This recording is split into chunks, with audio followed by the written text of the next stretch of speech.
আল্লাহ রাব্বুল আমিন সূরাতুল ইখলাস নাজিল করে জানিয়ে দিলেন, কুল হে রাসূল আপনি বলুন, হুয়াল্লাহু আহাদ, তিনি সে আল্লাহ যিনি একক, যার কোনো শরীক নাই, যার কোনো অংশীদারিত্ব নাই, তিনি হচ্ছেন আল্লাহ।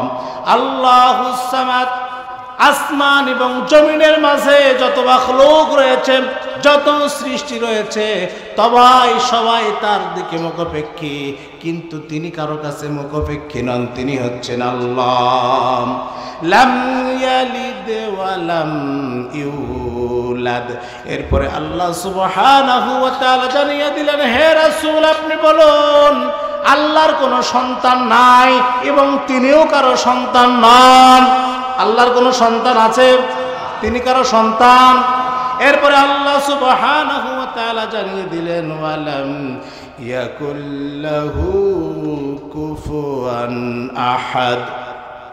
আল্লাহ রাব্বুল আমিন বললেন, হে রাসূল, আসমান এবং জমিনের মাঝে যার যত ক্ষমতা থাকুক না কেন, শক্তি থাকুক না কেন, সামর্থ্য থাকুক না কেন, আল্লাহর সঙ্গে কারো কোনো তুলনা হয় না। বলেন সুবহানাল্লাহ। আল্লাহ আল্লাহর মতো। কথা বুঝতে পেরেছেন? এটা হচ্ছে এমন একটি সূরা, এই সূরাটি রাসূল সাল্লাল্লাহু আলাইহি ওয়াসাল্লামের নিকটে এক সাহাবী অভিযোগ পেশ করলেন যে, আল্লাহর নবী, একজন সাহাবী প্রতি ওয়াক্তে প্রতি রাকাতে সূরা ইখলাস তেলাওয়াত করে।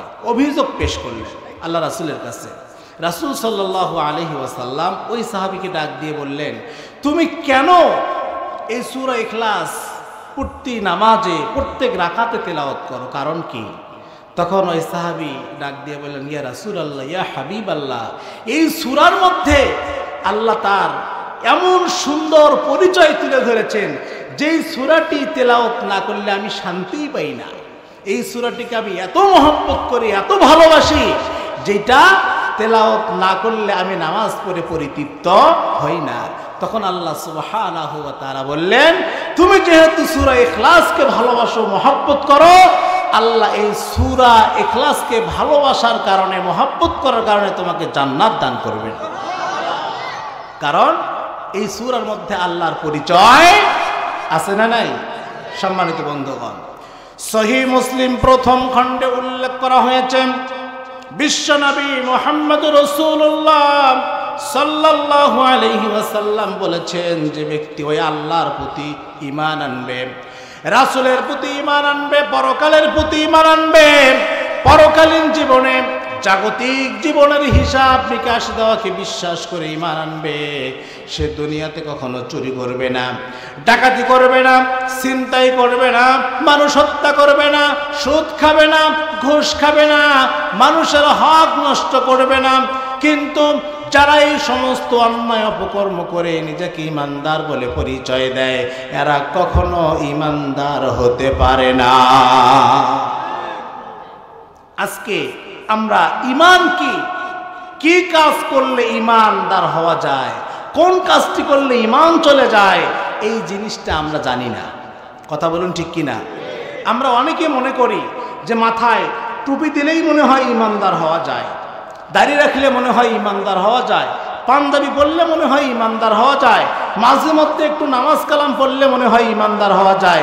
এমন চিন্তা আমাদের মাথায় আসে না নাই?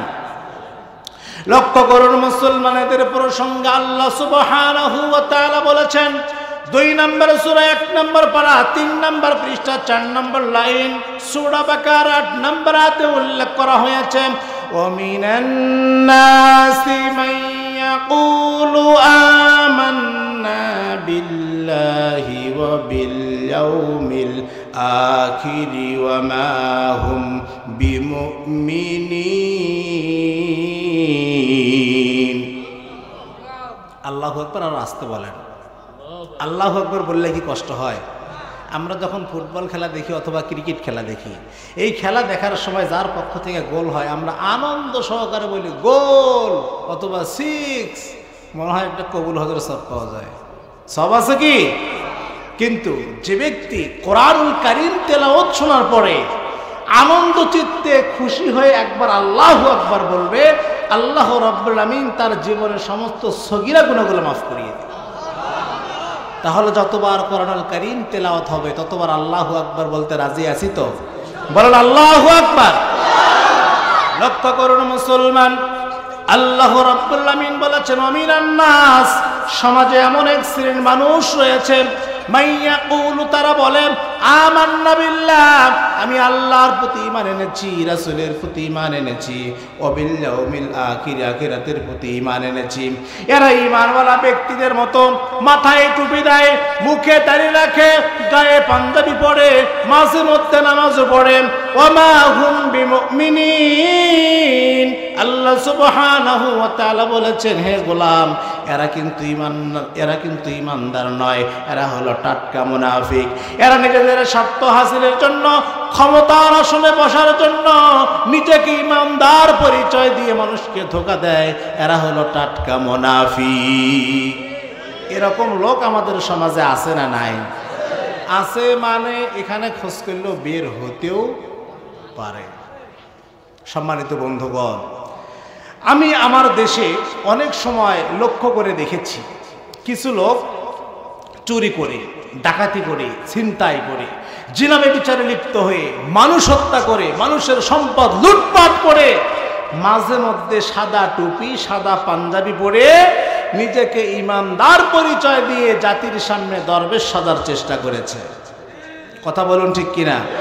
আমি ওই সমস্ত ভণ্ড মুসলমানদের উদ্দেশ্যে বলতে চাই, যারা 28 অক্টোবর লাঠি আর বৈঠা নিয়ে দিবালোকে প্রকাশ্যভাবে মানুষকে সাপের মতো পিটিয়ে পিটিয়ে হত্যা করেছে, যারা পিলখানায় প্রায় 74 জন সেনা কর্মকর্তাকে নির্বিচারে গুলি করে হত্যা করেছে, যারা 5ই মে শাপলা চত্বরে রাতের অন্ধকারে নির্বিচারে গুলি করে হাজার হাজার আলেম ওলামাকে হত্যা করেছে, যারা বিগত 16টি বছরে বন্দুক যুদ্ধের নামে প্রায় 2000 মানুষকে ক্রস ফায়ারে হত্যা করেছে, যারা মানবতা বিরোধী মিথ্যা অপবাদ দিয়ে কাদের মোল্লা কামরুজ্জামান নিজামী মুজাহিদকে ফাঁসির রশিদে ঝুলিয়েছে, যারা 17ই জুলাই থেকে শুরু করে 5ই আগস্ট পর্যন্ত তরুণ যুবক কমলমতি ছাত্রদের উপর গণহত্যা চালিয়েছে, আল্লাহি আল্লাহর কসম মুসলমান, ওরা যদি নামাজ রোজা হজ যাকাত দান সাদাকা করুক না কেন, ওরা হলো জাতীয় মুনাফিক, ওরা কখনো ঈমানদার হতে পারে না, পারে না, পারে না। কারণ ঈমানদারের বৈশিষ্ট্য এইটা নয় যে তুমি নিজেকে ঈমানদার পরিচয় দিবা আর অন্যায় অপকর্মে লিপ্ত হবা, এটা কি ঈমানদারের পরিচয়? সম্মানিত বন্ধুগণ, আমি যদি বলি যে আমি একজন ডাক্তার, এই ডাক্তার বললে অবশ্যই আমাকে মেডিকেল সায়েন্স নিয়ে পড়াশোনা করতে হবে এবং রোগীর সেবা করার মাধ্যমে প্রমাণিত হবে যে আমি একজন ডাক্তার, ঠিক কিনা? আমি যদি বলি আমি একজন উকিল, তাহলে অবশ্যই ল নিয়ে, আইন নিয়ে আমাকে পড়াশোনা করতে হবে এবং কোর্টে গিয়ে কাজের মাধ্যমে সেটা প্রমাণ করতে হবে আমি একজন উকিল। তাহলে আমি একজন ঈমানদার এই কথা বললেই কি ঈমানদার হওয়া যাবে? সেটা প্রমাণ করার দরকার আছে না নাই? লক্ষ্য করুন মুসলমান, সুনানি ইবনে মাজাহ 65 নম্বর হাদিসে উল্লেখ করা হয়েছে, قال رسول صلى الله عليه وسلم الإيمان بالله والإقرار باللسان وتصديق بالقلب والعمل بالأركان। বিশ্বনবী মুহাম্মদ রাসূলুল্লাহ সাল্লাল্লাহু আলাইহি ওয়াসাল্লাম বলেছেন, ঈমান আনার শর্ত হলো 3টি। কয়টি? আরো জোরে, জোরে হলো না? ঈমান আনার শর্ত হলো 3টি।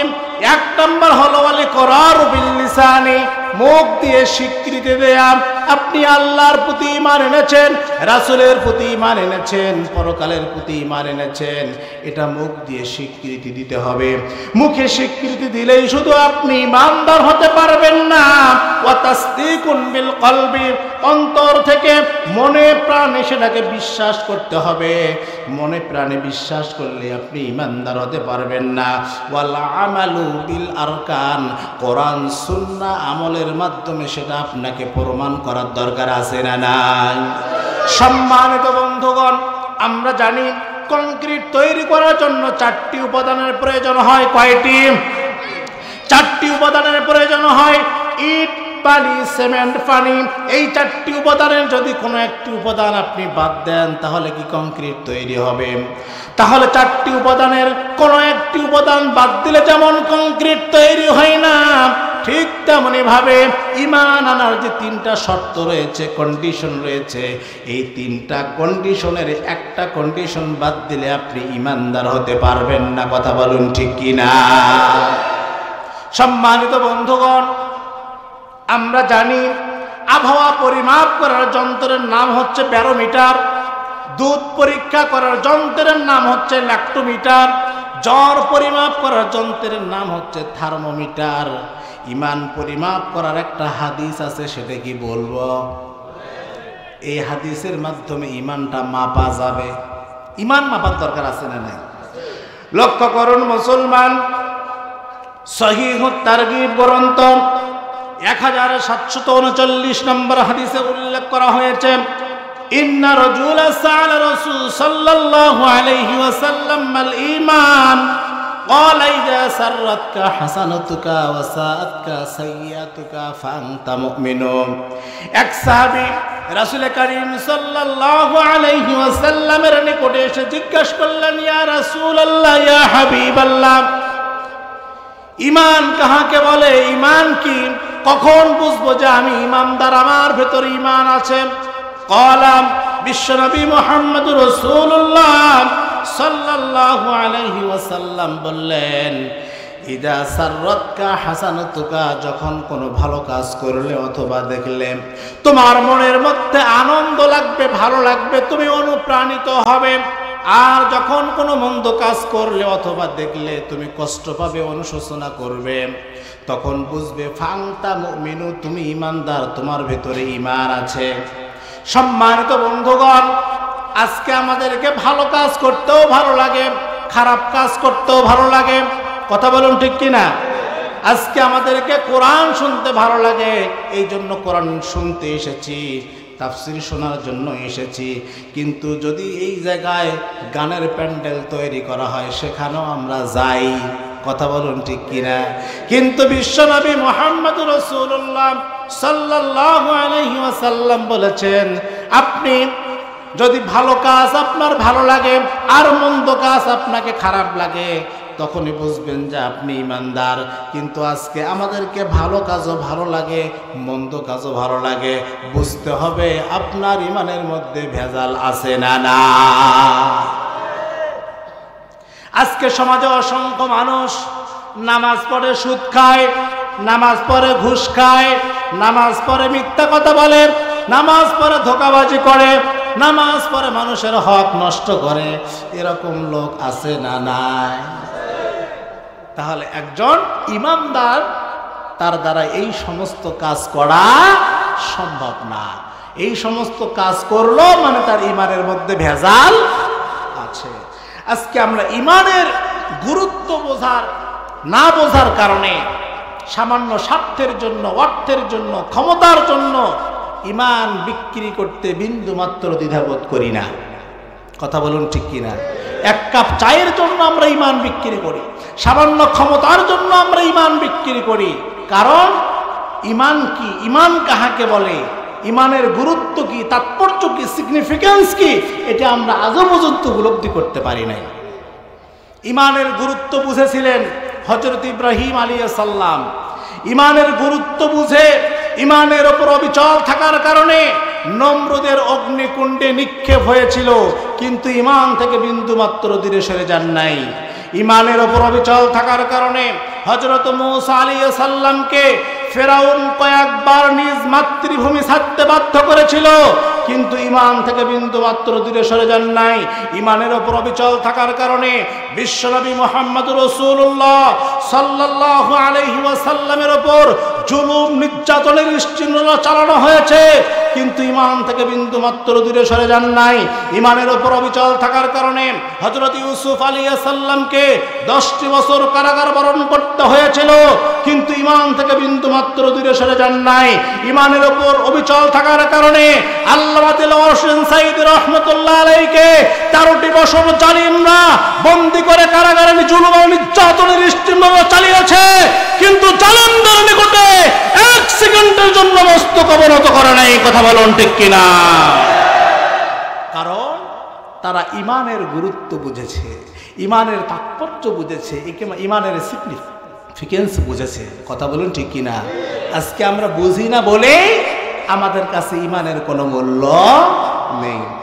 সম্মানিত বন্ধুগণের জন্য তাফসীরের মধ্যে মুফাসসিরে কিরাম লিখেছেন, যার তাওহীদ এবং ঈমান সম্পর্কে যত জ্ঞান মজবুত হবে, ঈমান যতটুকু বুঝতে পারবে, অনুধাবন করতে পারবে, সে তত মানসিক এবং প্রশান্তি লাভ করতে পারবে। বলেন সুবহানাল্লাহ। তাহলে আমরা যদি মানসিকভাবে প্রশান্তি পেতে চাই, তাওহীদ আল্লাহর পরিচয় এবং ঈমান সম্পর্কে জানার দরকার আছে না নাই? মানসিকভাবে প্রশান্তি লাভ করার 2 নাম্বার উপায় হচ্ছে কোরআনুল কারীম জেনে বুঝে তেলাওয়াত করা। কোরআনুল কারীম জেনে বুঝে তেলাওয়াত করা।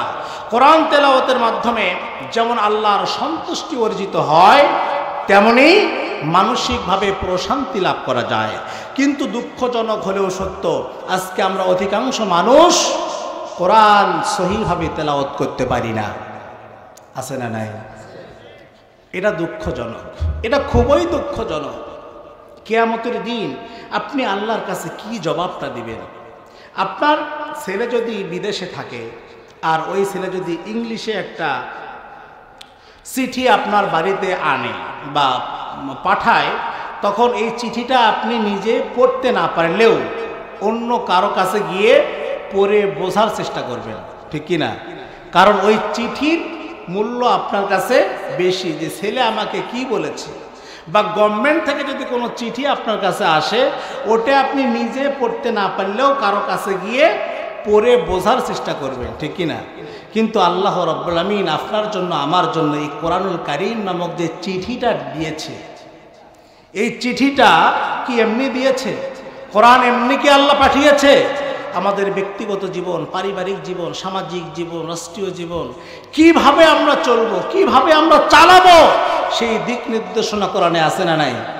কিন্তু এই চিঠিটাই আপনি বুঝতে পারলেন না, পড়তে জানেন না, কি জবাব দেবেন আপনি কিয়ামতের দিন আল্লাহর কাছে? খুব দুঃখজনক। সম্মানিত বন্ধুগণ, কোরআন তেলাওয়াত এমন একটি জিনিস যে কোরআন তেলাওয়াতের মাধ্যমে মানুষের ঈমান বৃদ্ধি পায়। কেউ যদি তার ঈমানকে চার্জ করতে চায়, সে যেন বেশি বেশি কোরআনুল কারীম তেলাওয়াত করে। কথাকার লক্ষ্য করুন মুসলমান, আল্লাহ রাব্বুল আলামিন বলেছেন, ওয়া ইযা তুলিয়াত আলাইহিম আয়াতুহু যাদাতুহুম ঈমানা। আল্লাহ রাব্বুল আলামিন বলেছেন, যখন কোনো মুমিন ঈমানদার বান্দা বান্দির সামনে কোরআনুল কারীম তেলাওয়াত করা হবে, সঙ্গে সঙ্গে তাদের ঈমান যিনি বাড়িয়ে দিবেন, বলুন তো তিনি কে? লক্ষ্য করুন মুসলমান, 17 নম্বর সূরা 15 নম্বর পারা 8 নম্বর পৃষ্ঠার 11 নম্বর লাইন সূরা বানী ইসরাঈল 78 নম্বর আয়াতে উল্লেখ করা হয়েছে, আকিমিস সালাতা লিতুলুকিশ শামসি ইলা গাসাকিল লাইলি ওয়া কুরআনাল ফাজর ইন্না কুরআনাল ফাজরি কানা মাশহুদা। আল্লাহ সুবহানাহু ওয়া তাআলা বলেছেন, হে গোলাম, সকাল সন্ধ্যায় তোমরা যদি কোরআনুল কারীম তেলাওয়াত করো, কোরআনকে মহব্বত করো, জেনে বুঝে তেলাওয়াত করে আমল করার চেষ্টা করো, কিয়ামতের দিন এই কোরআন তোমাদের পক্ষে সাক্ষী দিয়ে দিয়ে সোজা আল্লাহর জান্নাতে পৌঁছিয়ে দিবে। সম্মানিত বন্ধুগণ, তাহলে আমরা যদি আল্লাহর সন্তুষ্টি পেতে চাই, পরকালে জান্নাতে যেতে চাই, কোরআন আমাদেরকে পড়ার এবং বোঝার দরকার আছে না নাই? দুঃখজনক হলেও সত্য মুসলমান, যুগে যুগে যারা কোরআন তেলাওয়াত করেছে, কোরআন বুঝেছে, কোরআন আমল করেছে, কোরআনের বাণীগুলো প্রচার করেছে, প্রচার করার চেষ্টা করেছে। যুগে যুগে ইসলাম বিদ্বেষী কাফের মুশরিকদের উপরে জুলুম আর নির্যাতন নিষ্ঠুরতা চালিয়েছে। কথা বলুন ঠিক কিনা? কাউকে বিষ প্রয়োগ করে হত্যা করেছেন, কাউকে আয়না ঘরে ঢুকিয়েছেন, কাউকে ফাঁসির রশিতে ঝুলিয়েছে। কথা বলুন, কিসের কারণে? এই কোরআনের কথা বলার কারণে, ঠিক কিনা? তার উত্তম দৃষ্টান্ত হলো উপমহাদেশের শ্রেষ্ঠ মুফাসসির, কিংবদন্তি আলেম, তরুণ যুবক সকলের আইডল, বাংলাদেশের অহংকার আল্লামা দেলোয়ার হোসেন সাঈদী রহমতুল্লাহ আলাইহি। কথা বলুন ঠিক কিনা? দল মত নির্বিশেষে সকলেই তার জন্য চোখের পানি ফেলেছে। যেই দিন আল্লামা দেলোয়ার হোসেন সাঈদী রহমতুল্লাহ আলাইহিকে মিথ্যা মামলা দিয়ে ফাঁসির রায় দেওয়া হয়েছিল, সেই দিন এই বাংলাদেশের প্রায় ৩০০-এর অধিক তাওহীদি মুসলিম জনতা রাজপথে জীবন উৎসর্গ করেছিলেন। বলেন আল্লাহু আকবার। তিনি এমন একজন মুফাসসির যার তাফসীর শুনে বেনামাজি নামাজ ধরেছে, সুদখোর সুদ ছেড়ে দিয়েছে, ঘুষখোর ঘুষ ছেড়ে দিয়েছে, বেপর্দা নারী পর্দানিশিনী হয়েছে, অবাধ্য সন্তান বাধ্য হয়েছে। এমন একজন কিংবদন্তি আলেমকে যারা চোর, ডাকাত, সন্ত্রাস, টেন্ডারবাজ, চাঁদাবাজ, মানুষ হত্যাকারী, ধর্ষণকারী, মানবতা বিরোধী মিথ্যা মামলা দিয়ে 13টি বছর কারাগারে বন্দী করে জুলুম ও নির্যাতনের স্টিমরোল চালিয়ে চিকিৎসার নামে হাসপাতালে হত্যা করেছে, আমরা তাদের দৃষ্টান্তমূলক শাস্তি, মৃত্যুদণ্ড চাই। কারা কারা রাজি আছেন? দুহাত উঁচু করে আল্লাহকে দেখায়।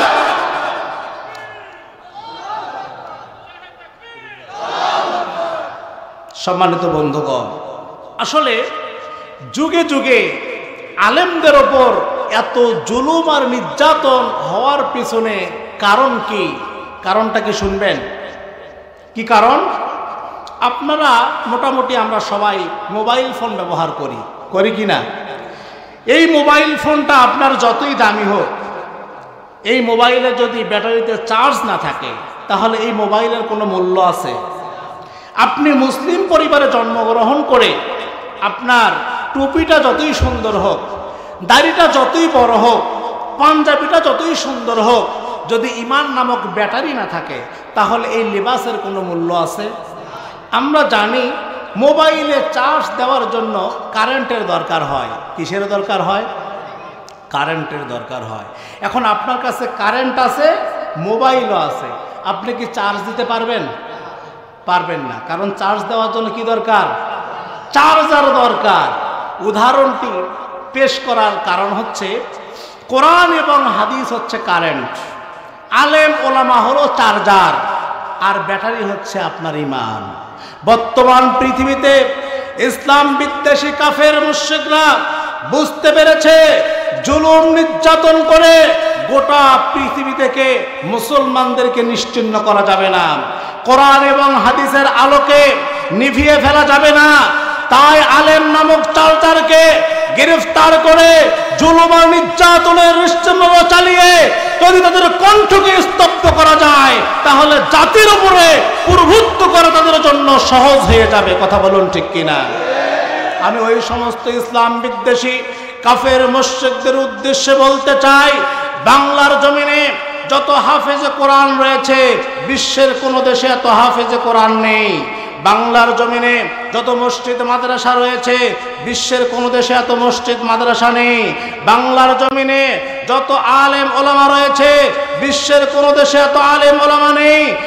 যেই বাংলার জমিনে সূর্য উদিত হয় নারায়ে তাকবীর আল্লাহু আকবার স্লোগানে, যেই বাংলার জমিনে সূর্য অস্ত যায় নারায়ে তাকবীর আল্লাহু আকবার স্লোগানে, সেই বাংলার জমিনে যারা আলেম ওলামাদেরকে হক্কানি পীর মাশায়েখদের উপরে জুলুম নির্যাতনের স্টিমরোল চালাবে, শরীরের এক বিন্দু রক্ত থাকতে তাদেরকে আর ছেড়ে দেওয়া হবে না, হবে না, হবে না। কারণ আলেম ওলামা যদি দেশে না থাকে তাহলে আমাদের ইমানের ব্যাটারিতে চার্জ দেবে কে? কথা বলুন ঠিক কিনা? আমরা আলেমদেরকে হৃদয় থেকে ভালোবাসি, কলিজা থেকে ভালোবাসি। কথা বলুন ঠিক কিনা? আমরা আলিয়া কওমি এগুলো বুঝি না। যারা কোরআনের কথা বলে, ইসলামের কথা বলে, তাদেরকে আমরা আল্লাহর জন্য, কোরআনের জন্য ভালোবাসবো। সম্মানিত বন্ধুগণ, সহিহ বুখারী 3614 নম্বর হাদিসের মধ্যে উল্লেখ করা হয়েছে, বারা ইবনে আযিব রাদিয়াল্লাহু তাআলা আনহু ক্বারা রাজুলুল কাহফি ওয়া ফিদ দারিদ দাইয়াতু। বারা ইবনে আযিব রাদিয়াল্লাহু তাআলা আনহু বললেন, আমি একদিন রাতের বেলা সূরাতুল কাহফ তেলাওয়াত করতেছিলাম। যখন আমি সূরাতুল কাহফ তেলাওয়াত করতেছিলাম, আমি উপরের দিকে তাকিয়ে দেখি এক খণ্ড মেঘ আমার মাথার উপরে যেন ছায়া দিচ্ছে, আর ঘরের মধ্যে ঘোড়াটা লাফালাফি করতেছে, আর আমি মানসিকভাবে একটা প্রশান্তি অনুভব করতেছিলাম। আমি সকালবেলা বিশ্বনবী মুহাম্মদুর রাসূলুল্লাহ সাল্লাল্লাহু আলাইহি ওয়াসাল্লামের নিকটে গিয়ে বললাম, ইয়া রাসূলুল্লাহ, ইয়া হাবিবাল্লাহ, আমি রাতের বেলায় যখন বাড়িতে সূরা কাহফ তেলাওয়াত করতেছিলাম, আমি লক্ষ্য করে দেখলাম আমার মাথার উপরে একটা মেঘখণ্ড এসে যেন ছায়া দিচ্ছে, আর ঘোড়াটি ঘরের মধ্যে লাফালাফি করতেছে। আমি মানসিকভাবে প্রশান্তি অনুভব করতেছিলাম, আসলে কারণটা তো বুঝতে পারলাম না। তখন বিশ্বনবী মুহাম্মদুর রাসূলুল্লাহ সাল্লাল্লাহু আলাইহি ওয়াসাল্লাম ডাক দিয়ে বললেন, হে বারা ইবনে আযিব, যখন তুমি রাতের বেলা এই সূরাতুল কাহফ তেলাওয়াত করতেছিলে, যার কারণে আল্লাহ সুবহানাহু ওয়া তাআলা তোমার উপরে সাকিনা অবতীর্ণ করতেছিলেন, প্রশান্তি অবতীর্ণ করতেছিলেন, যার কারণে তুমি হৃদয়ে প্রশান্তি অনুভব করেছো, আর এই ঘোড়াটি প্রশান্তি অনুভব করার কারণে, সাকিনা নাজিল হওয়ার কারণে আনন্দে লাফালাফি করতেছিল। সুবহানাল্লাহ। তাহলে কোরআন তেলাওয়াত করলে সাকিনা, প্রশান্তি আছে না নাই? লক্ষ্য করুন মুসলমান, ইমাম তাইমিয়া রহমতুল্লাহ আলাইহি বলেন, যখন আমি কঠিনভাবে অসুস্থ হয়ে যেতাম, বিভিন্ন বিপদগ্রস্ত হয়ে যেতাম, তখন আমি আমার পরিবার পরিজনকে, আত্মীয় স্বজনকে ডাক দিয়ে বলতাম, তোমরা আমার চতুর্পার্শ্বে বসে সাকিনা নামক আয়াতগুলো তেলাওয়াত করতে থাকো। যখন তারা আমার চতুর্পার্শ্বে বসে কোরআনুল কারীমের সাকিনা নামক আয়াতগুলো তেলাওয়াত করতেছিল, তখন আমি মানসিকভাবে এমন প্রশান্তি অনুভব করতেছিলাম যেন আমি কখনো অসুস্থ হই নাই, আমাকে কোনো বিপদ স্পর্শ করে নাই। সুবহানাল্লাহ। তাহলে কোরআন তেলাওয়াত করলে আল্লাহর পক্ষ থেকে সাকিনা আছে না নাই? লক্ষ্য করুন মুসলমান, ইতালির বিখ্যাত মনোবৈজ্ঞানিক রোকসানা ইলানিগ্রা ইসলাম গ্রহণ করার পরে সাংবাদিকদের সামনে এসে বিবৃতি পেশ করলেন যে আমি মনোবিজ্ঞানের ছাত্রী, মানসিক প্রশান্তির জন্য, মনের প্রশান্তির জন্য অনেক চিন্তা ভাবনা করেছি, অনেক গবেষণা করেছি, অনেক পথ অবলম্বন করেছি, কিন্তু কোথাও মানসিক প্রশান্তি লাভ করতে পারি নাই। কিন্তু যখন আমি কোরআনের সংস্পর্শে এসে কোরআন জেনে বুঝে আমল করতে শুরু করলাম, বুঝতে শুরু করলাম, তখন আমার হৃদয়ে আমি এমন প্রশান্তি অনুভব করেছি যে ইসলাম গ্রহণ করার পূর্বে আমার জীবনে এত প্রশান্তি কখনো অনুভব করতে পারি নাই। সুবহানাল্লাহ। তবে এই প্রশান্তি মানুষ ততক্ষণ পর্যন্ত পাবে না যতক্ষণ না কোরআনের সংস্পর্শে এসে কোরআন জেনে বুঝে আমল না করেছে। কথা বুঝতে পেরেছেন? তাহলে আমরা যদি মানসিকভাবে প্রশান্তি পেতে চাই, কোরআনুল কারীম জেনে বুঝে আমল করার দরকার আছে না নাই? লক্ষ্য করুন মুসলমান, মানসিকভাবে প্রশান্তি লাভ করার 3 নম্বর উপায় হচ্ছে সালাত আদায় করা। কি আদায় করা? সালাত আদায় করা। সালাত বান্দার জীবনে প্রশান্তি লাভ করার অন্যতম একটি মাধ্যম, অন্যতম একটি উপায়। দৈনিক 5 ওয়াক্ত নামাজ আল্লাহ রাব্বুল আলামিন বান্দার জন্য ফরজ করেছেন, এ কারণে যেন বান্দা এই 5 ওয়াক্ত সালাত আদায়ের মাধ্যমে দুনিয়া এবং পরকালীন জীবনের দুঃখ কষ্ট থেকে, আযাব থেকে তারা হেফাজত হয়ে, মুক্ত হয়ে, মুক্তি পেয়ে প্রশান্তিময় জীবন লাভ করতে পারে। বলুন সুবহানাল্লাহ। রাসূল করিম সাল্লাল্লাহু আলাইহি ওয়াসাল্লাম বলেছেন, সালাত এমন একটি ইবাদত যেটা বান্দা এবং আল্লাহর সঙ্গে কোনো পর্দা থাকে না। বলেন সুবহানাল্লাহ। যে ব্যক্তি আল্লাহর যত প্রিয় হতে চায়, যত কাছাকাছি যেতে চায়, সে যেন বেশি বেশি সালাত আদায় করে। কিন্তু আজকে আমাদের সালাতের মধ্যে কোনো সৌন্দর্য নাই। কি নাই? সালাতের মধ্যে কোনো সৌন্দর্য নাই। কিভাবে সালাত আদায় করতে হয়, কিভাবে সালাতের ডিসিপ্লিন ঠিক রাখতে হয়, এটা আমরা অধিকাংশ মানুষ জানি না এবং জানারও চেষ্টা করি না, ঠিক কি না? কিন্তু প্রতিটা জিনিস সফলভাবে করার জন্য প্রশিক্ষণ দেওয়ার দরকার আছে না নাই? আপনি যে ব্যক্তি কৃষি কাজ করেন, আপনার জমিতে কিভাবে কৃষি বেশি ফলানো যায়, কিভাবে ফসল বেশি করে উৎপন্ন করা যায়, আপনি এইটা জানার জন্য, বোঝার জন্য ভালো কোনো কৃষকের কাছ থেকে পরামর্শ নেন, ঠিক কি না? যে ব্যক্তি চাকুরি করে, ওই ব্যক্তি কিভাবে তার প্রমোশন বাড়ানো যায়, এই প্রমোশন বাড়ানোর পরামর্শ আর কোনো ভালো ব্যক্তির কাছে গিয়ে পরামর্শ নেয়। কথা বলুন, ঠিক কিনা? যে ব্যক্তি ব্যবসা করে, সেই ব্যক্তি কিন্তু আরেক ভালো ব্যবসায়ীর কাছে গিয়ে পরামর্শ নেয় যে আমার ব্যবসায় আরও কিভাবে বেশি লাভবান হওয়া যাবে।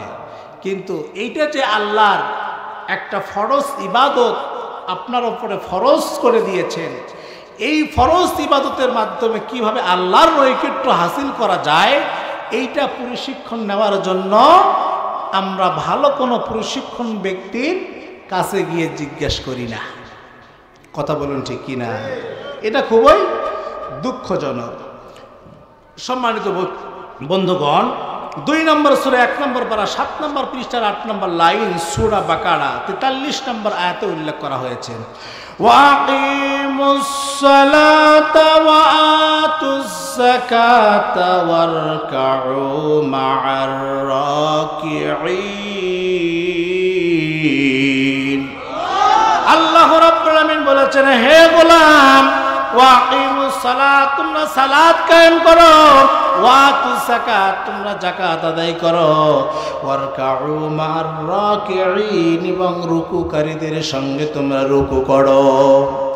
আল্লাহ সুবহানাহু ওয়া তাআলা পবিত্র কোরআনুল কারীমে যত জায়গায় সালাতের কথা বলেছেন, তত জায়গায় বলেছেন ওয়াকিমুস সালাত, তোমরা সালাত কায়েম করো। আসলে কায়েম শব্দের অর্থ কি? কায়েম শব্দের অর্থ কি? আল্লাহ শুধু এক জায়গায় বলেছেন যে হে রাসূল তুমি নামাজ পড়ো বা সালাত পড়ো, আর অধিকাংশ জায়গায়, সব জায়গায় বলেছেন ওয়াকিমুস সালাত, তোমরা সালাত প্রতিষ্ঠা করো। প্রতিষ্ঠা জিনিস কি? এটা কি আমরা বুঝি? প্রতিষ্ঠা শব্দের অর্থ হচ্ছে যেই জিনিসটা মানুষ স্বেচ্ছায় অনিচ্ছায় করতে বাধ্য। এক্সাম্পল স্বরূপ বলা যায়, আমাদের সমাজে কাপড় পরা প্রতিষ্ঠিত আছে। কি পরা প্রতিষ্ঠিত আছে? কাপড় পরা প্রতিষ্ঠিত আছে। মানুষ স্বেচ্ছায় অনিচ্ছায় কাপড় পরতে বাধ্য। যে ব্যক্তি কাপড় না পরে উলঙ্গ হয়ে এই মঞ্চে যদি আসতে চায়, এখানে বক্তব্য দিতে চায়, আমরা কি তার বক্তব্য শুনব? কেন শুনবো না? সে প্রতিষ্ঠিত একটা জিনিসকে লঙ্ঘন করেছে, ঠিক কিনা? আজকে যদি আমাদের সমাজে সালাত প্রতিষ্ঠিত থাকতো, তাহলে চোর, ডাকাত, সন্ত্রাস, টেন্ডারবাজ, চাঁদাবাজ, মানুষ হত্যাকারী সমাজের নেতৃত্ব দিতে পারত না। কথা বলুন, ঠিক কিনা? ওদের নেতৃত্ব কেউ শুনতো না, কারণ ওরা নামাজ পড়ে না, মানে প্রতিষ্ঠিত একটা জিনিসকে লঙ্ঘন করেছে। আজকে যদি আপনি একটা ইউনিয়নের ওয়ার্ড ভালো করতে চান, তাহলে অবশ্যই ওই ওয়ার্ডের মেম্বারকে ভালো হতে হবে। আপনি যদি একটা ইউনিয়নকে ভালো করতে চান, অবশ্যই ওই ইউনিয়নের চেয়ারম্যান ভালো হতে হবে। আপনি যদি একটা থানা ভালো করতে চান, ওই থানার এমপিকে ভালো হতে হবে। আপনি যদি এই দেশটাকে সুন্দর করতে চান, তাহলে দেশের প্রধানমন্ত্রী ভালো হওয়ার দরকার আছে না নাই? সম্মানিত বন্ধুগণ, একটা ট্যাঙ্কির ভেতরে যদি একটা পচা বিড়াল থাকে, আর আপনি নিচে ট্যাপ খুলে সুবহানাল্লাহ 33 বার, আলহামদুলিল্লাহ 33 বার, আল্লাহু আকবার 34 বার, সূরা ইয়াসিন 100 বার, সূরা ইখলাস 500 বার পড়ে বিসমিল্লাহ বলে পানি, আপনি বিশুদ্ধ পানি চান, আপনি কি বিশুদ্ধ পানি পাবেন? বলেন পাবেন? কারণ ওই ট্যাঙ্কির মধ্যে পচা বিড়াল আছে। সম্মানিত বন্ধুগণ, অনুরূপভাবে আজকে আমাদের দেশের পার্লামেন্ট যদি চোর ডাকাত সন্ত্রাস আর টেন্ডার বা চাঁদাবাজ দ্বারা পরিচালিত হয়, আল্লাহে আল্লাহর কসম করে বলছে মুসলমান, এই দেশের মানুষ কখনো শান্তি পেতে পারে না, পারে না, পারে না। কারণ ওই ট্যাঙ্কির মধ্যে পচা বিড়াল থাকলে যেমন ট্যাপ খুললে বিশুদ্ধ পানি পাওয়া যাবে না, সংসদে যদি চোর ডাকাত সন্ত্রাস টেন্ডার বাস দ্বারা পরিচালিত হয়, সংসদের মেম্বার হয়, ওই দেশে শান্তিও পাওয়া যাবে না। দেশে যদি শান্তি চান, মুক্তি চান, নিরাপত্তা চান, তাহলে সৎ লোকের নেতৃত্বের দরকার আছে না নাই? লক্ষ্য করুন মুসলমান, 2 নম্বর সূরা 2 নম্বর পারা 2 নম্বর পৃষ্ঠার 11 নম্বর লাইন সূরা বাকারা 153 নম্বর আয়াতে উল্লেখ করা হয়েছে, ইয়া আইয়ুহাল্লাযীনা আমানুস্তাঈনু বিস-সাবরি ওয়াস-সালাহ ইন্নাল্লাহা মা'আস-সাবিরিন। আল্লাহ রাব্বুল আলামিন বলেছেন, ইয়া আইয়ুহাল্লাযীনা আমানু, হে ঈমানদারগণ, আমানুস্তাঈনু বিস-সাবরি ওয়াস-সালাহ, এই জাগতিক জীবনের বিপদ আপদ বালা মুসিবত রোগ ব্যাধি যখন তোমাদের উপরে আসে, তখন তোমরা এই সমস্ত বিপদ থেকে মুক্তির জন্য সালাতের মাধ্যমে আল্লাহর কাছে সাহায্য করবে। ইন্নাল্লাহা মা'আস-সাবিরিন, নিশ্চয়ই সবরকারীদের সঙ্গে যিনি আছেন, বলুন তো তিনি কে? তিনি হচ্ছে আল্লাহ। যখন আপনি অসুস্থ হবেন, বিপদগ্রস্ত হবেন, তখন কি করতে হবে? সালাতের মাধ্যমে আল্লাহর কাছে সাহায্য চাইতে হবে। তবে এই জিনিসটা বিশেষ করে আমরা বেশি ফিল করি, আমরা এই প্রশান্তিটা বেশি বেশি অনুভব করি। তার পিছনে কারণ হচ্ছে, বিভিন্ন জায়গায় দেশে দেশের বাইরে সফর করি, যখন রাস্তাঘাটে ক্লান্ত হয়ে যায়, শরীর আর চলে না, ক্লান্ত শ্রান্ত অবস্থায় মসজিদে গিয়ে যখন সুন্দর করে ওযু করে 2 রাকাত সালাত আদায় করি, তখন সমস্ত শরীরের ক্লান্ত যেন দূর হয়ে যায়। সুবহানাল্লাহ। আপনি পরীক্ষা করে দেখেন, আপনি যখন ক্লান্ত হয়ে যাবেন, যখন আপনার বিভিন্ন বিপদ দেখা দেবে, বিভিন্ন রকম সমস্যা সৃষ্টি হবে, কারণ সব বিপদ থেকে যিনি মুক্তি দিতে পারেন তিনি কে? আপনি সুন্দর করে ওযু বানিয়ে মসজিদে গিয়ে সুন্দরভাবে 2 রাকাত সালাত আদায় করে আল্লাহর কাছে দোয়া করেন, ওয়াল্লাহি আল্লাহর কসম, ওয়াল্লাহি আল্লাহর কসম, আপনার ওই চিন্তা থেকে, ওই টেনশন থেকে, ওই বিপদ থেকে আল্লাহ আপনাকে অবশ্যই হেফাজত করবে। কিন্তু এটা তো আমরা করি না, করি না। সম্মানিত বন্ধুগণ, লক্ষ্য করুন, সুনান ইবনে আবু দাউদ 4986 নম্বর হাদিসের মধ্যে উল্লেখ করা হয়েছে, قال رسول صلى الله عليه وسلم قم يا بلال فارحنا بالصلاة।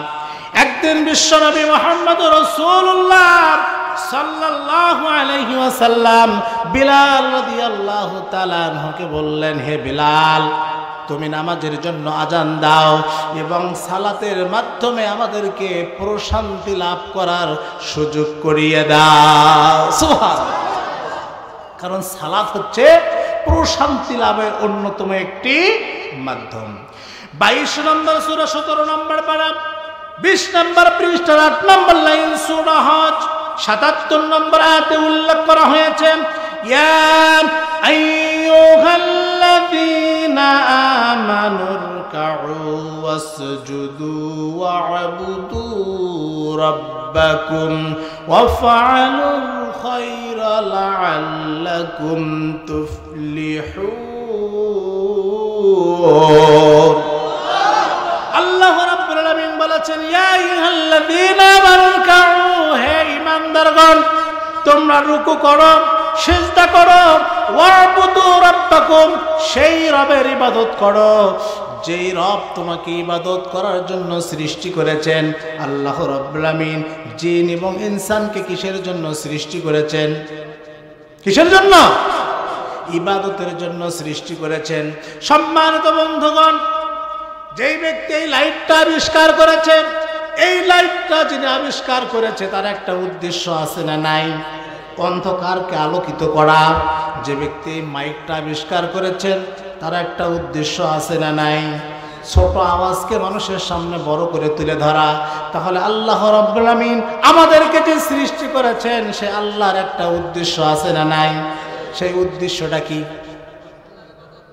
সেই উদ্দেশ্য আল্লাহর ইবাদত করা। কিন্তু সেই উদ্দেশ্য কি আমরা বাস্তবায়ন করি? বলেন করি? করি না। আজকে অসংখ্য মানুষ, আমরা যখন সুস্থ থাকি, ভালো থাকি, যখন আমাদের বয়সটা কম থাকে, তখন আমরা মনে করি যে আমরা দীর্ঘ সময় বেঁচে থাকব। বয়সটা আরও বেশি হোক, একটু বিয়ে শাদী করি, যুবকরা মনে করে একটু বিয়ে শাদী করি। এরপরে যারা মধ্য বয়সী তারা মনে করে একটু নাতিপুতির হই, দাদা হই, নানা হই, তারপরে দাঁড়িয়ে দাঁড়িয়ে রেখে একটু নামাজ কালাম পড়া শুরু করব।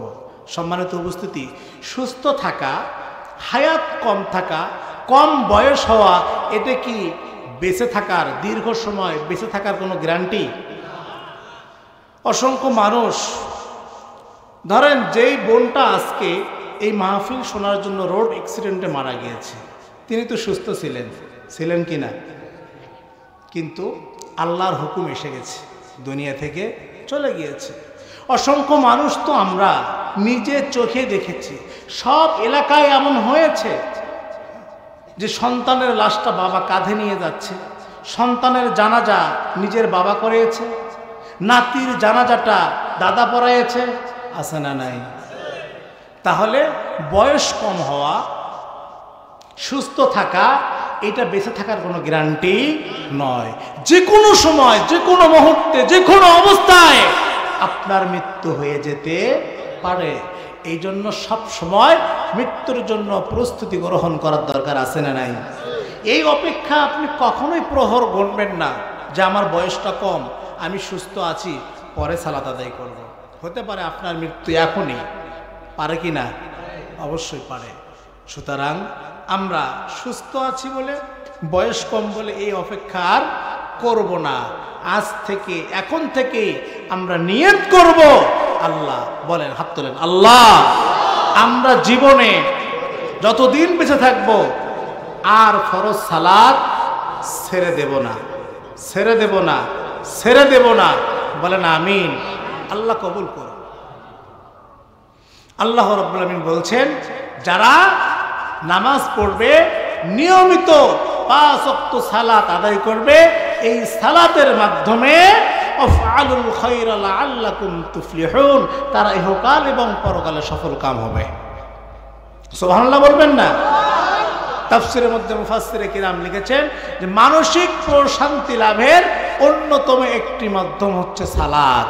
সুতরাং আমরা যদি মানসিকভাবে প্রশান্তি লাভ করতে চাই, নিয়মিত 5 ওয়াক্ত সালাত আদায় করার দরকার আছে না নাই?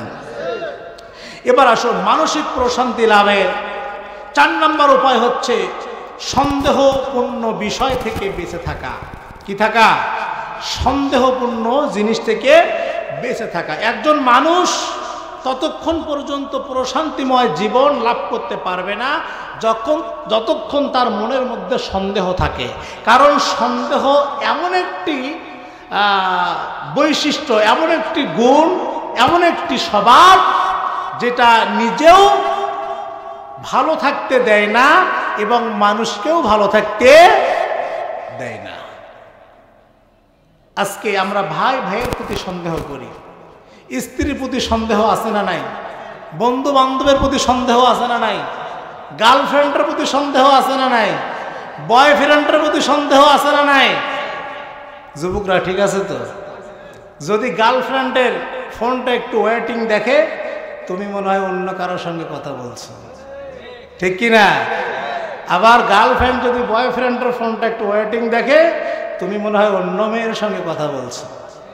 আবার অনেক স্ত্রী এমন আছে, স্বামীর ফোনটা ওয়েটিং দেখে বলে তার উপরে রাগ করে, সারাদিন কার সঙ্গে কথা বলো, ঠিক কি না? আবার অনেক স্বামীও আছে, স্ত্রীর ফোনটা ওয়েটিং দেখলে স্ত্রীর উপর আবার সন্দেহ করে যে অন্য কোনো ছেলের সঙ্গে কিছু করছে কিনা, আছে না নাই? এই জন্য সন্দেহ যার মধ্যে থাকবে সে নিজেও শান্তি পাবে না, অন্যকেও শান্তিতে থাকতে দেবে না।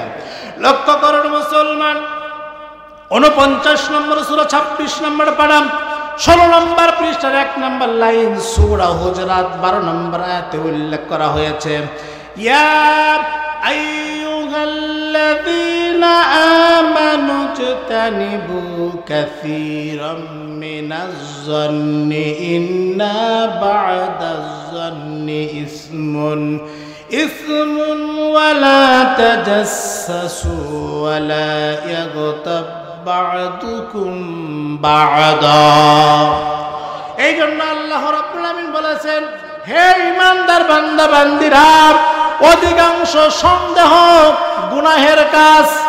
তোমরা মানুষকে সন্দেহ করবে না, কারণ মানুষকে সন্দেহ করলে তোমরা নিজেরাও ভালো থাকতে পারবে না, তাকেও শান্তিতে রাখতে দেবে না। এটা হচ্ছে একটা বদ স্বভাব। ইন্না বা'দাজ-যন্নি ইসমুন ওয়ালা তাজাসসু ওয়ালা ইয়াগতাব বা'দুকুম বা'দা। আর তোমরা অন্যের দোষ ত্রুটি অনুসন্ধান করবে না। আজকে সমাজে এক শ্রেণীর মানুষ রয়েছে, তারা শুধু মানুষের দোষ ত্রুটি অনুসন্ধান করে, নিজের শরীরে কাদার মধ্যে ডুবে আছে, সেই কাদা তার চোখে পড়ে না, কিন্তু অন্যের শরীরে একটা মাছি পড়াও সহ্য করে না, আছে না নাই? চায়ের দোকানে গিয়ে বিভিন্ন জায়গায় যখন এক জায়গায় বসে থাকে, তখন এক দোষ ত্রুটি, ওর ছেলে এটা করে, ওর মেয়ে এটা করে, ওর স্ত্রী এটা করে, এর ভাই এটা করে, এই দোষ ত্রুটিগুলো সবসময় কি করে? সমালোচনা করে, আছে না নাই? কিন্তু নিজে যে এই সমস্ত দোষের মধ্যে আছে, সেটা তার চোখে একবারও পড়ে না। তাহলে আমরা যদি মানুষের দোষ ত্রুটিগুলো গোপন রাখি, এর একটা যাজা প্রতিফল আছে না নাই? এর সুফল আছে না নাই? আর যদি মানুষের দোষ ত্রুটিগুলো খুঁজে খুঁজে বের করে প্রকাশ করি, তার জন্য কিয়ামতের দিন শাস্তি আছে না নাই? লক্ষ্য করুন মুসলমান, সুনানে আবু দাউদ 4946 নম্বর হাদিসে উল্লেখ করা হয়েছে, বিশ্বনবী মুহাম্মদ রাসূলুল্লাহ সাল্লাল্লাহু আলাইহি ওয়াসাল্লাম বলেছেন, যে ব্যক্তি কোনো মুসলিমকে দুনিয়ার বিপদ আপদের সময় কোনো একটা বিপদ থেকে সাহায্য করবে, কিয়ামতের দিন আল্লাহ সুবহানাহু ওয়া তাআলা ওই ব্যক্তিকে বড় একটা বিপদ থেকে হেফাজত করবে। যে ব্যক্তি দুনিয়াতে গরিব, অসহায়, ফকির, মিসকিন, দরিদ্র মানুষের সঙ্গে ভালো ব্যবহার করবে, নম্র ব্যবহার করবে, বিশ্বনবী মুহাম্মদুর রাসূলুল্লাহ সাল্লাল্লাহু আলাইহি ওয়াসাল্লাম বলেছেন, আল্লাহ রাব্বুল আলামিন ইহকালীন এবং পরকালীন জীবনে তার সঙ্গে সুন্দর আচরণ করবেন। যে ব্যক্তি অন্যের দোষ ত্রুটিগুলো গোপন রাখবে, আল্লাহ সুবহানাহু ওয়া তাআলা ইহকালীন এবং পরকালীন জীবনে তার বড় বড় দোষ ত্রুটিগুলো গোপন রাখবে। আর যে ব্যক্তি অন্যের দোষ ত্রুটি অনুসন্ধান করে সেগুলো প্রকাশ করবে, আল্লাহ সুবহানাহু ওয়া তাআলা দুনিয়াতে তার দোষ ত্রুটিগুলো প্রকাশ করবে, কিয়ামতের দিন সবার সামনে তার বড় বড় দোষগুলো প্রকাশ করে বিচারের কাঠ গড়ায় দাঁড় করিয়ে শক্তভাবে বিচার গ্রহণ করবে। কথা কার? তাহলে মানুষের দোষ ত্রুটিগুলো কি তালাশ করা যাবে? অনুসন্ধান করা যাবে? মানুষের কাছে বলা যাবে? বলা যাবে না। এটা মানুষের কিন্তু অধিকাংশ মানুষের স্বভাব। আমরা একজনের দোষ আর একজন খুঁজে খুঁজে খুঁজে খুঁজে বের করি। কেন করেন এই কাজ? এটা জঘন্যতম অপরাধ। শোনেন একটা কথা বলে, একটা হাদিস, একটা হচ্ছে হাক্কুল্লাহ আর একটা হাক্কুল ইবাদ। একটা হলো বান্দার হক আর একটা আল্লাহর হক। আল্লাহর হক যেমন নামাজ, রোজা, হজ, যাকাত, যেগুলো ফরজ ইবাদত, এগুলো হচ্ছে আল্লাহর হক। আপনি যদি নামাজ কালাম মাঝে মধ্যে গ্যাপ করেন, না পড়েন, আল্লাহ ইচ্ছা করলে আপনাকে ক্ষমা করে দিতেও পারে, পারে কিনা? এটা হচ্ছে আল্লাহর হক, আল্লাহর সাথে সম্পর্ক। আর একটা হচ্ছে বান্দার হক, যে আপনি একজন বান্দার বদনাম ছড়িয়েছেন, টাকা আত্মসাৎ করিয়েছেন, মিথ্যা কথা বলে ধোঁকা দিয়েছেন, তার সম্পদ মেরে দিয়েছেন, কিঞ্চিত পরিমাণ, সামান্য পরিমাণ যদি একজন বান্দার হক নষ্ট করেন, এই বান্দা যতক্ষণ পর্যন্ত আপনাকে ক্ষমা করবে না ততক্ষণ পর্যন্ত আল্লাহ আপনাকে ক্ষমা করবে না। কথা বুঝতে পেরেছেন? তাহলে বান্দার হক নষ্ট করা যাবে, সেটা কথার মাধ্যমে হোক, কাজের মাধ্যমে হোক, সম্পদের মাধ্যমে হোক, যেভাবেই হোক বান্দার হক নষ্ট করলে বিপদ আছে না নাই? সম্মানিত বন্ধুগণ, সুনানে তিরমিজি 2518 নম্বর হাদিসে উল্লেখ করা হয়েছে, ফাইন্নাস সিদকা তামানিয়াতুন ওয়া ইন্নাল কিযবা যিবাতুন। বিশ্বনবী মুহাম্মদুর রাসূলুল্লাহ সাল্লাল্লাহু আলাইহি ওয়াসাল্লাম বলেছেন, যে ব্যক্তি ন্যায়ের পক্ষে থাকবে, সত্য কথা বলবে, মানুষের দোষ ত্রুটিগুলো গোপন রাখবে, সন্দেহপূর্ণ জীবন যাপন করবে, মানসিকভাবে তাকে যিনি প্রশান্তি দিবেন তিনি কে?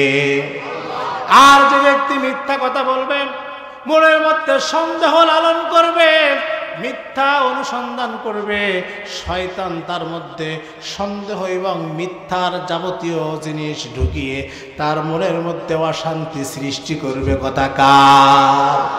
তাহলে আমরা যদি মানসিকভাবে প্রশান্তি পেতে চাই, সন্দেহমুক্ত জীবন যাপন করার দরকার আছে না নাই? এবার আসুন, মানসিক প্রশান্তি লাভের 5 নম্বর উপায় হচ্ছে নিকার জীবন সঙ্গিনী। স্বামী স্ত্রীর মাঝে প্রশান্তি আছে না নাই?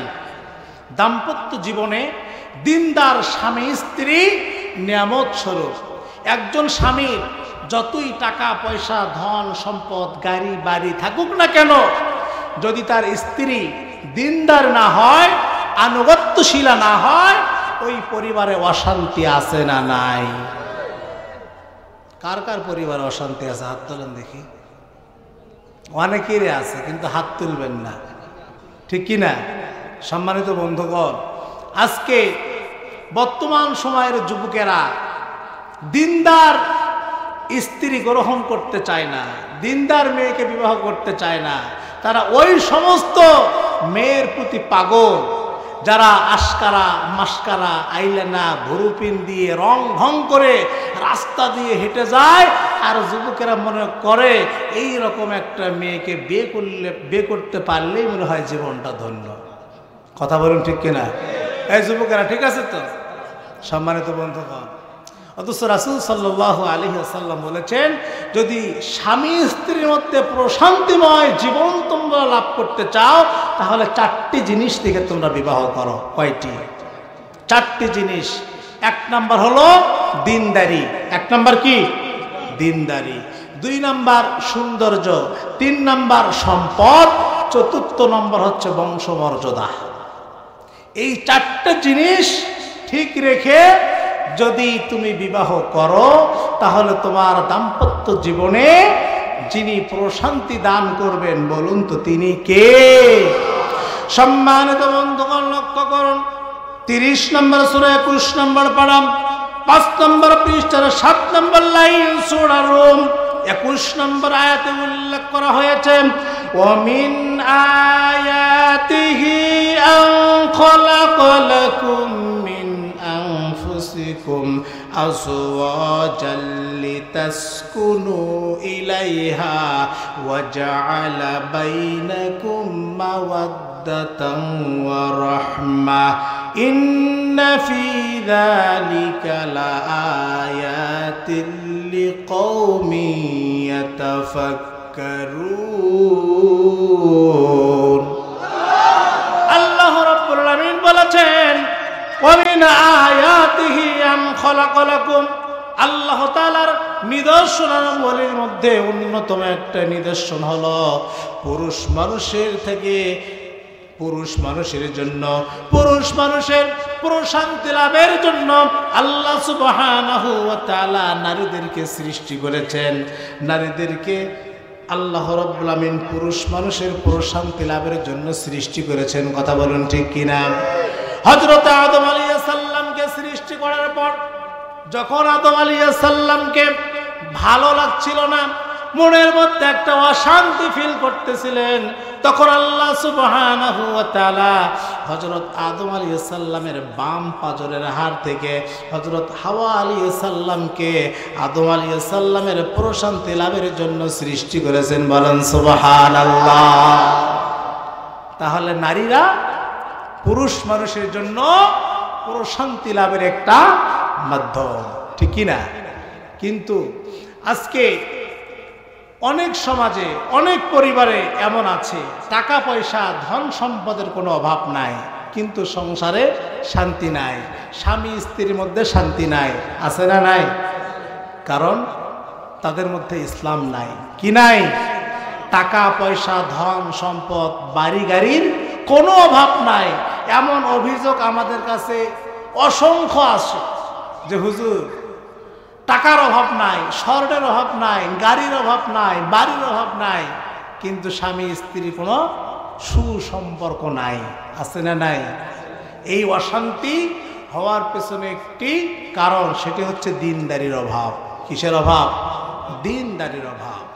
স্বামী স্ত্রীর কথা শোনে না, স্ত্রীও স্বামীর কথা শোনে না, কারণ তারা আল্লাহকে ভয় করে না। সম্মানিত বন্ধুগণ, দুঃখজনক হলেও সত্য, আজকে সমাজে অসংখ্য যুবক প্রাপ্ত বয়স্ক হওয়ার পরেও তারা বিবাহ করতে পারে না। আছে না নাই? যুবকেরা ঠিক আছে তো?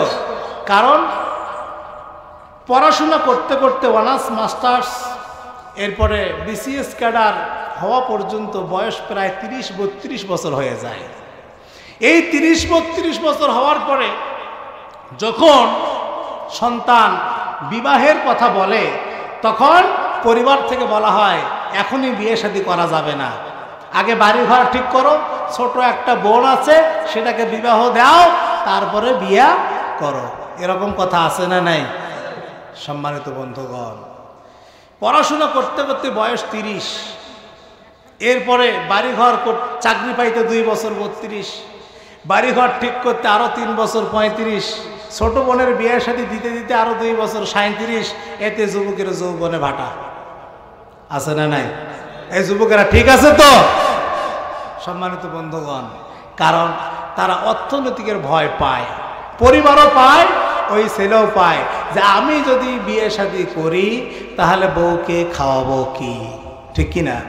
লক্ষ্য করুন মুসলমান, 24 নম্বর সূরা 18 নম্বর পারা 13 নম্বর পৃষ্ঠার 1 নম্বর লাইন সূরা নূর 32 নম্বর আয়াতে উল্লেখ করা হয়েছে, ওয়া আনকিহুল আয়ামা মিনকুম ওয়াস-সালিহিনা মিন ইবাদিকুম ওয়া ইমাইকুম ইন ইয়াকুনু ফুকারা ইগনিহিমুল্লাহু মিন ফাদলিহি ওয়াল্লাহু ওয়াসিউন আলীম।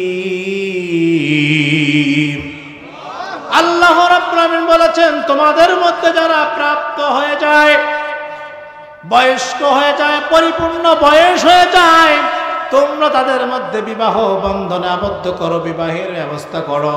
অর্থনৈতিক দিক থেকে যদি তারা অসচ্ছল থাকে, গরিব থাকে, ওয়াইমাইকুম ইয়াকুনু ফুকারা ইগনিহিমুল্লাহু মিন ফাদলিহিম, আমি আল্লাহ সুবহানাহু ওয়া তাআলা নিজ অনুগ্রহে তাদেরকে সম্পদশালী বানিয়ে দিব।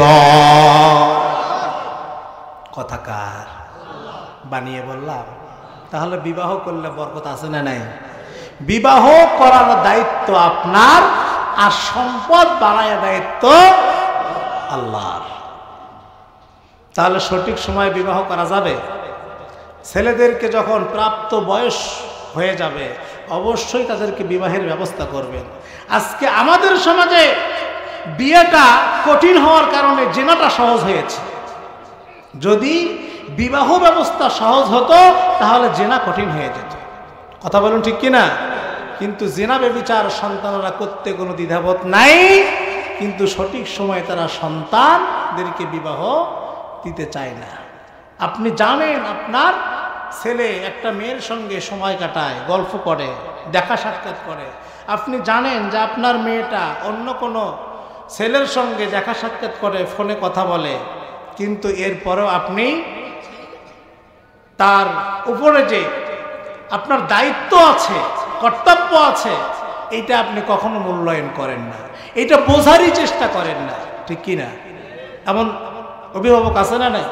সম্মানিত বন্ধুগণ, প্রাপ্ত ছেলে মেয়ে হওয়ার পরে যদি আপনি বিবাহের ব্যবস্থা না করেন, ওই প্রাপ্ত ছেলে মেয়ে যত অন্যায় অপকর্ম করবে সব দায়ভার আপনার ওপর। কথা বুঝতে পেরেছেন? এই জন্য টাকা পয়সা, অর্থনৈতিক সম্পদের কোনো অভাব নয়।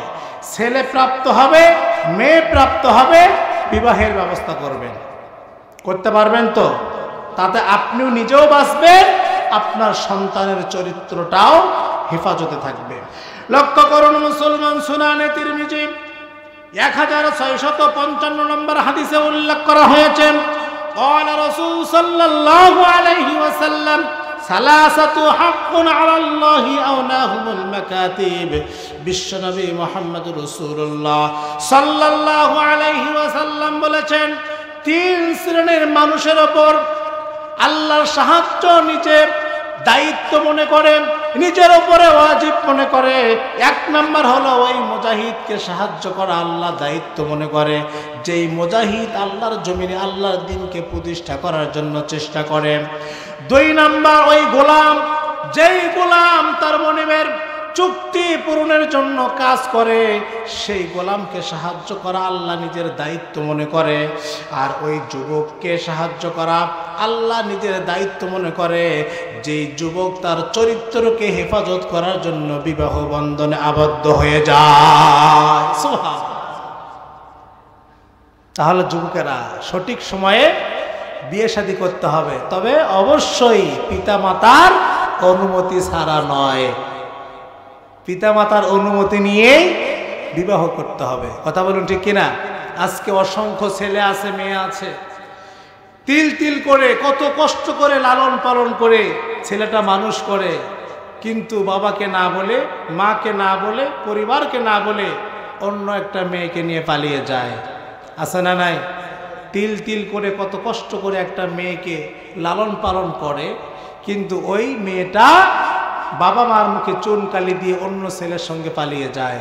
এই কাজটা কখনো করা যাবে না। বন্ধু বান্ধবের মাধ্যমে হোক, আত্মীয় স্বজনের মাধ্যমে হোক, অভিভাবককে বোঝানোর চেষ্টা করবা যে আমার বিয়ের বয়স হয়েছে, আমাকে বিয়ে দিয়ে দাও। কথা বুঝতে পেরেছ? সম্মানিত বন্ধুগণ, এবার আসুন স্পেশাল ভাবে মা বোনদের জন্য কিছু কথা বলা দরকার, যদি আপনারা অনুমতি দেন বলবো, কারণ তাদের উদ্দেশ্যে কিছু কথা বলা দরকার। তারা হলো আমাদের জীবনের লাইফ পার্টনার, ঠিক কিনা? লক্ষ্য করুন মুসলমান, বিশ্বনবী মুহাম্মদ রাসূলুল্লাহ সাল্লাল্লাহু আলাইহি ওয়াসাল্লাম বলেছেন, আমি মা বোনদেরকে দৃষ্টি আকর্ষণ করে বলছি, আমার মা বোনেরা, রাসূল করিম সাল্লাল্লাহু আলাইহি ওয়াসাল্লাম বলেছেন, যেই নারী চারটি কাজ করতে পারবে, আল্লাহ সুবহানাহু ওয়া তাআলা কিয়ামতের দিন তাদের জন্য জান্নাতের 8টি দরজা খুলিয়ে দিবে। এক নাম্বার কাজ হলো, যেই নারী ফরজ সালাত ছেড়ে দেবে না। দুই নাম্বার কাজ হলো, যেই নারী ফরজ সিয়াম ছেড়ে দেবে না। তিন নাম্বার কাজ হলো, যে নারী ফরজ পর্দা লঙ্ঘন করবে না। চতুর্থ নম্বর কাজ হলো, যেই নারী স্বামীর বৈধ আনুগত্য অবহেলা করবে না। আজকে অধিকাংশ নারী নামাজ পড়তে কোনো সমস্যা নাই, রোজা করতে কোনো সমস্যা নাই, পর্দা করতে কোনো সমস্যা নাই, কিন্তু চতুর্থ নাম্বার স্বামীর বৈধ আনুগত্য করতে রাজি নাই। আছে না নাই? কার কার স্ত্রী কথা শোনে না? হাত তোলেন দেখি। কেউ না? ভয় করতেছেন। এখানে হাত তুললে যদি এই নিউজ বাসায় পায় তাহলে ভাত বন্ধ। আজকে অধিকাংশ পুরুষ মানুষ তারা চায় যে মা বাবাকে সাথে নিয়ে একসঙ্গে থাকা, ঠিক কিনা? প্রতিটা পুরুষ মানুষ চায় মা বাবার হক আদায় করা, কিন্তু স্ত্রীর কারণে পারে না। প্রতিটা ভাই চায় ভাইয়ের সঙ্গে সুসম্পর্ক রাখতে, কিন্তু স্ত্রীর কারণে পারে না। প্রতিটা ভাই চায় বোনের সঙ্গে সুসম্পর্ক রাখতে, কিন্তু স্ত্রীর কারণে পারে না। আছে না নাই? খুবই দুঃখজনক, খুবই দুঃখজনক। সম্মানিত উপস্থিতি, আজকে যাদের পিতা মাতার সঙ্গে সম্পর্ক রাখতে দেয় না স্ত্রী, এখন ওই স্ত্রী, ওরও তো একটা বাড়ি আছে না? যখন ওর ভাই বাবা মার সঙ্গে ভালো মানে সুসম্পর্ক রাখে না, সেই বিচারটা কিন্তু বাসায় গিয়ে ঠিকই করে। কিন্তু নিজের বাড়িতে তুমি যে তোমার স্বামীর সঙ্গে তার বাবার সুসম্পর্ক রাখতে দাও না, এই বিচার তো তোমার মাথায় একবারও কাজ করে না। আছে না নাই? এই জন্য স্বামীর যত বৈধ আনুগত্য আছে, যত বৈধ কথা আছে, সেটা যদি কোনো স্ত্রীর শুনতে মানতে কষ্ট হয়, স্বেচ্ছায় অনিচ্ছায় স্বামীর আনুগত্য করতে হবে, যদি ওই নারী জান্নাতে যেতে চায়। বিশ্বনবী মুহাম্মদ রাসূলুল্লাহ সাল্লাল্লাহু আলাইহি ওয়াসাল্লাম বলেছেন, যেই স্বামী তার স্ত্রীর উপর অসন্তুষ্ট থাকবে, ওই স্ত্রী যতই নামাজ রোজা হজ যাকাত দান সাদাকা করুক না কেন, তার কোনো আমল আল্লাহ রাব্বুল আলামিন কবুল করবে না। তাহলে যদি স্ত্রীরা, বিশেষ করে নারীরা, তাদের আমলকে আল্লাহর নিকট কবুল করাতে চায়, জান্নাত পেতে চায়, অবশ্যই এই চারটা কন্ডিশন, চারটা শর্ত তাদের মানার দরকার। আছে না নাই? লক্ষ্য করুন মুসলমান, দুঃখজনক হলেও সত্য, সহিহ মুসলিম ৭৯ নম্বর হাদিসে উল্লেখ করা হয়েছে, একদিন বিশ্বনবী মুহাম্মদ রাসূলুল্লাহ সাল্লাল্লাহু আলাইহি ওয়াসাল্লাম নারী সমাজকে ডাক দিয়ে বললেন, হে নারী সমাজ, তোমরা বেশি বেশি দান করো, সদকা করো এবং আল্লাহর কাছে ক্ষমা প্রার্থনা করো, সাহায্য কামনা করো, কারণ আমি জাহান্নামের মধ্যে দেখেছি অধিকাংশ নারীরাই হলো জাহান্নামী। এক মহিলা রাসূল সাল্লাল্লাহু আলাইহি ওয়াসাল্লামকে ডাক দিয়ে বললেন, ইয়া রাসূলুল্লাহ, ইয়া হাবিবাল্লাহ, অধিকাংশ নারী কেন জাহান্নামী, আমরা কি সেটা জানতে পারি? বিশ্বনবী মুহাম্মদ রাসূলুল্লাহ সাল্লাল্লাহু আলাইহি ওয়াসাল্লাম বললেন, দুইটা কারণে নারীরা, অধিকাংশ নারীরা জাহান্নামে যাবে। এক নম্বর হলো তুকসিরুল লানা ওয়া তাকফুরুনাল আশির। এক নম্বর কারণ হলো তুকসিরুল লানা, নারীরা বেশি বেশি মানুষের উপর লানত করে, স্বামীর উপরে লানত করে, সন্তানের উপরে লানত করে, প্রতিবেশীর উপরে লানত করে। আছে না নাই? এটা হলো জাহান্নামে যাওয়ার এক নম্বর কারণ। দুই নম্বর কারণ হচ্ছে ওয়াতাকফুরুনাল আশির, তারা সব সময় স্বামীর অকৃতজ্ঞ হয়, স্বামীর কৃতজ্ঞতা পোষণ করে না। স্ত্রী ডাক দিয়ে বলে, 50 বছর যাবৎ তোমার সঙ্গে সংসার করে আমি শান্তি পাইলাম না। আছে না নাই? আছে মানে আমারও। এই সমস্যা শুধু আপনাদের নয়, এটা সবার। সারা জীবন আপনি কষ্ট করে স্ত্রীর জন্য এত পরিশ্রম করতেছেন, কোন একটা কথা যদি আপনি না শোনেন, একদম নির্দ্বিধায় বলে দেবে, তোমার সাথে সংসার করে আমি সুখ পাইলাম না, আমার মতো মেয়ে দেখেই তোমার সঙ্গে সংসার করে। কমন ডায়লগ, অন্য কেউ হলে করতো না। কথা বলেন ঠিক কিনা? এটা বাস্তব সত্য কথা। সম্মানিত উপস্থিতি, তাহলে যেই মেয়েরা বেশি বেশি কি করবে, মানুষকে লানত করবে, স্বামীর অকৃতজ্ঞ হবে, তাদের জন্য জাহান্নাম আছে না নাই? কবরের শাস্তি আছে না নাই? কবরের আযাব কত কঠিন, সইতে আমি পারিব না, মৃত্যু যন্ত্রণা কত কঠিন, সইতে আমি পারিব না, কবরের আযাব কত কঠিন, সইতে আমি পারিব না, মৃত্যু মৃত্যু যন্ত্রণা কত কঠিন, সইতে আমি পারিব না। ওগো দয়াময় হে রহিম, চাই যে তোমার শুধু করুণা। কবরে আযাব কত কঠিন, সইতে আমি পারিব না। মৃত্যু যন্ত্রণা কত কঠিন, সইতে আমি পারিব না। মসজিদের ওই পালকিখানা, আসবে সবার দ্বারে সবার জানা। মসজিদের ওই পালকিখানা, আসবে সবার দ্বারে সবার জানা।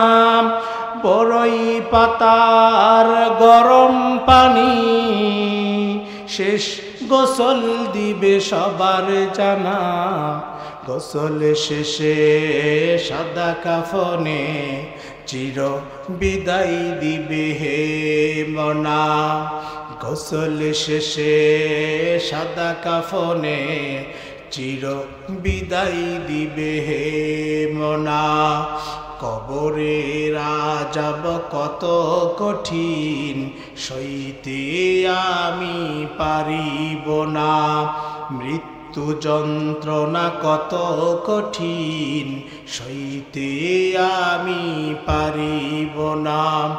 ওগো দয়াময় হে রহিম, চাই যে তোমার শুধু করুণা। কবরের আযাব কত কঠিন, সইতে আমি পারিব না। আল্লাহ রাব্বুল আমিন আমাদের সকলকে কবরের আযাব থেকে হেফাজত করুন, বলেন আমিন। সম্মানিত উপস্থিতি, নারী পুরুষ আমরা সবাই জাহান্নামের আগুন থেকে কি বাঁচতে চাই? বলেন বাঁচার দরকার আছে না নাই?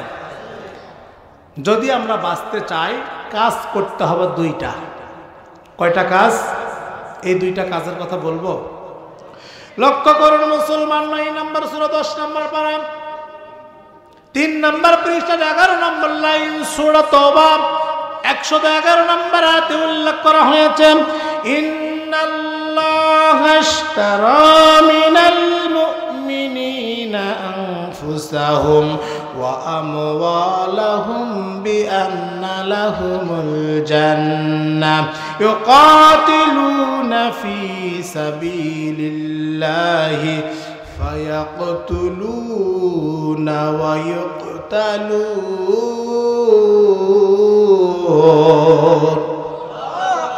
আল্লাহ রাব্বুল আলামিন বলেছেন, ইন্নাল্লাহা আশতারা, নিশ্চয় আল্লাহ রাব্বুল আলামিন ক্রয় করে নিয়েছেন, মিনাল মুমিনিনা আনফুসাহুম ওয়া আমওয়ালাহুম বিআন্না লাহুমুল জান্নাহ, জান্নাতের বিনিময়ে আল্লাহ রাব্বুল আমিন মুমিনদের জান এবং মালকে ক্রয় করে নিয়েছেন।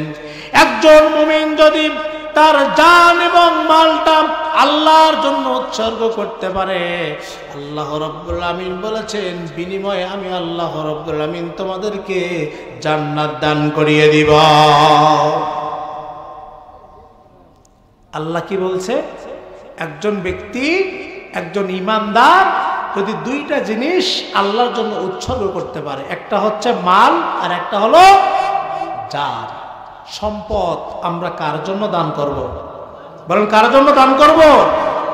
যদি আপনি আল্লাহর জন্য সম্পদ দান করেন, তাহলে আপনার যে সম্পদটা রয়েছে এটা কি অবৈধ পন্থায় আপনি খরচ করতে পারবেন? এটা তো আপনি আল্লাহর জন্য উৎসর্গ করেই দিয়েছেন, ঠিক কিনা? আপনি আল্লাহকে জান দিবেন এবং মাল দিবেন।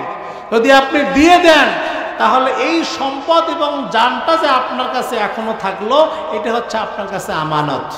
কি আমানত? তাহলে এই সম্পদ অন্যায় পথে খরচ করা যাবে? হারাম পথে খরচ করা যাবে? অশ্লীল কাজে লাগানো যাবে? যাবে না, কারণ এটা আল্লাহ আপনার কাছে আমানত রেখেছেন। 2 নাম্বার, মা জীবন।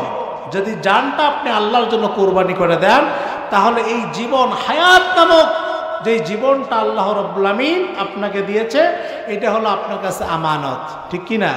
তাহলে এই হায়াত নামক জীবনটা দিয়ে আপনি কখনো অন্যায় কাজ করতে পারবেন? কোরআনের বিরুদ্ধে স্লোগান দিতে পারবেন? ইসলামের বিরুদ্ধে স্লোগান দিতে পারবেন? নবী রাসূলের বিরুদ্ধাচারণ করতে পারবেন? পারবেন না। কারণ এটা আপনি আল্লাহর জন্য উৎসর্গ করেছেন, আল্লাহ আপনার কাছে আমানত রেখেছে। কথা বলুন ঠিক কিনা? সম্মানিত বন্ধুগণ, আমরা যদি ইহকালে এবং পরকালে শান্তি চাই, তাহলে আল্লাহ সুবহানাহু ওয়া তাআলা বলেছেন, মা আতাকুমুর রাসূলু ফাখুযুহু ওয়া মা নাহাকুম আনহু ফান্তাহু ওয়াত্তাকুল্লাহ ইন্নাল্লাহা শাদীদুল ইকাব। এক চিপ হট মাই রাসূল gives and prevent from what he forbids you to do.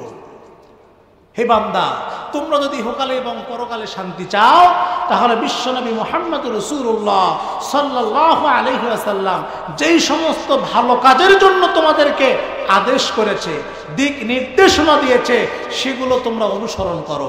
আর যেই সমস্ত অন্যায় অপকর্ম থেকে তোমাদেরকে নিষেধ করেছে, সেগুলো থেকে তোমরা বিরত থাকো।